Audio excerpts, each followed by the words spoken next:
The historic Vernon A.M.E. church is undergoing a long overdue restoration project. For the first time in nearly 100 years, they're changing out stained glass windows on the building.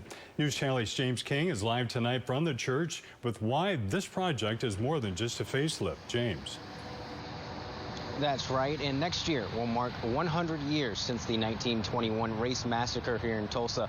Vernon A.M.E. is one of the last remaining buildings from that time, and now, nearly a century later, further work is being done to preserve its legacy. The situation the windows were in are so dire, they honestly could fall out at any time. Nothing but the grace of God has kept them here. Historic Vernon A.M.E. Church in Tulsa is getting a facelift. Over the next 6 months, the church is restoring stained glass windows installed nearly 100 years ago. Now it's on to our generation to make sure that their sacrifice was not in vain. To Pastor Robert Turner and his church, the windows represent much more than a pretty backdrop for church service.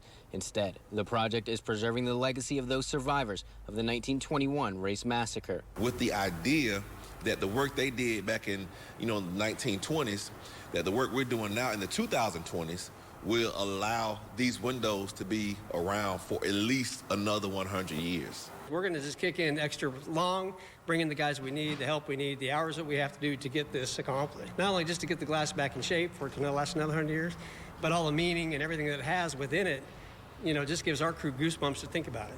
And even more so, the restoration project symbolizes the hope that there are still better days ahead. This is a momentous time, not just for Vernon, not just for Tulsa, but for the entire community of African Americans all across the country that are now seeing a revitalization. They're hoping the work will be done by June of 2021 to commemorate 100 years since the church was set on fire during the Race Massacre.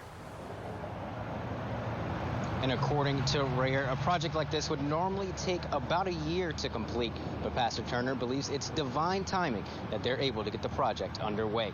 Live from Black Wall Street, James King, News Channel 8.